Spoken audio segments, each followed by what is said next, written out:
तो मैं हूं आफ्ताब हाशमी और आप देख रहे हैं जो है न्यूज़ 24। आम आदमी पार्टी ने धरना दिया है। उन्हें लगता है कि पिछड़ा वर्ग के साथ खिलाफ यानी नाइंसाफी हो रही है। देखते हैं आखिर क्या कह रहे हैं आम आदमी की पार्टी के सदस्य कार्यकर्ता। योगी तेरी तानाशाही नहीं चलेगी, नहीं चलेगी। योगी तेरी तानाशाही नहीं चलेगी, नहीं चलेगी। अरे इधर से ले लो, इधर से थोड़ी सी आरक्षण विरोधी ये सरकार नहीं चलेगी, नहीं चलेगी। आरक्षण विरोधी ये सरकार नहीं चलेगी, नहीं चलेगी। बीसी विरोधी ये सरकार नहीं चलेगी, नहीं चलेगी। योगी विरोधी ये सरकार नहीं चलेगी, नहीं चलेगी। भाजपा सरकार होश में आओ, होश में आओ, होश में आओ। लोकतंत्र बचाओ, आरक्षण बचाओ।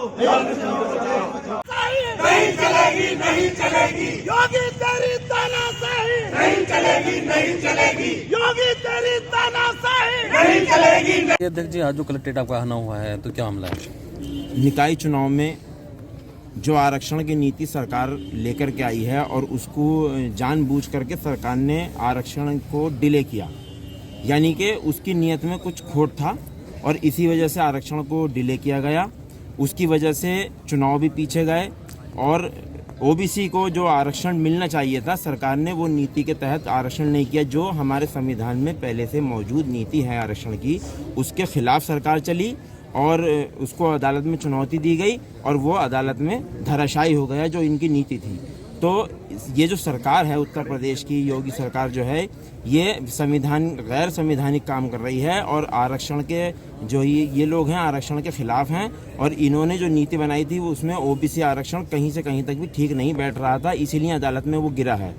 अब उसका नतीजा ये हुआ कि चुनाव टाइम पे होंगे या पीछे जाएंगे, ये भी एक नुकसान हुआ है। लेकिन इनकी जो नीयत और नियति थी वो साफ दिखाई दे गई कि ये आरक्षण के खिलाफ हैं। ये लोग आगे चल करके ये आरक्षण ऐसे पहले ओबीसी में अब इन्होंने गड़बड़ की है, आगे और भी आरक्षणों में गड़बड़ कर सकते हैं। तो इसके खिलाफ आम आदमी पार्टी आज पूरे उत्तर प्रदेश के अंदर धरना प्रदर्शन कर राज्यपाल महोदया को ज्ञापन दे रही है कि इसके जो नीति है सरकार इसको ठीक ठाक करे और आरक्षण को सही तरीके से लागू करे जो संविधान में इसका प्रावधान है।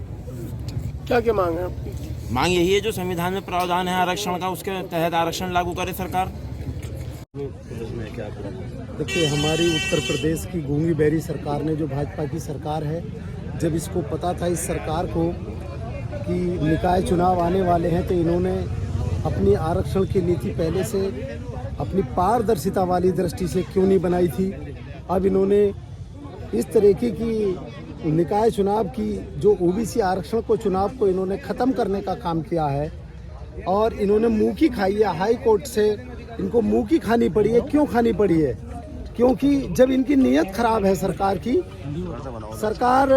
इतनी बुरी नीयत खराब है कि ये ओबीसी आरक्षण पर अभी इन्होंने पहला दांव खेला है कि हम पहले ओबीसी आरक्षण को खत्म करेंगे और यदि जनता चुप बैठ गई तो फिर हम और दूसरे आरक्षणों की तरफ जो हमारा एससी का आरक्षण है उसकी तरफ भी बाद में विचार किया जाएगा। कुछ सरकार की कुछ हमें ऐसी मंशा लग रही है कि ये आरक्षण विरोधी सरकार है जो ये ओबीसी आरक्षण को बिल्कुल पूरी तरीके से खत्म करना चाहती है और निकाय चुनाव को अपनी हिसाब से कराना चाहती है। क्योंकि अभी जो पीछे विधानसभा चुनाव बीते हैं, हिमाचल में इन्होंने अपने मुंह की खाई है और दिल्ली में एमसीडी चुनाव में भी इन्होंने अपनी मुंह की खाई है।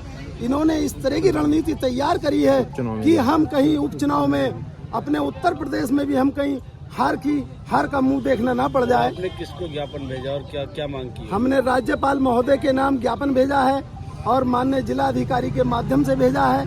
जिलाधिकारी को हमने यहाँ ज्ञापन सौंपा है जो कि वो राज्यपाल महोदय जी के नाम है। क्या मांग की? और हम ये मांग ये करते हैं कि जो ओबीसी आरक्षण हमारा संविधान के तहत पहले से चला आ रहा है, पहले से और सरकारों में भी चलता चला आ रहा है, इसी तरीके से ओबीसी आरक्षण को उसी तरीके से रखा जाए जिस तरीके से संविधान में दर्ज है। जय हिंद, जय भारत।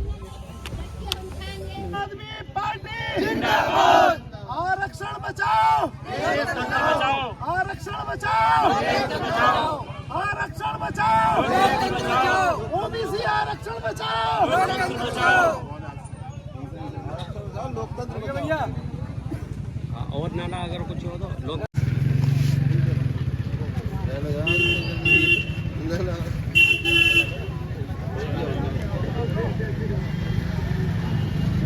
इधर आओ ना, आइए फोटो बस, फोटो से क्या बढ़िया है।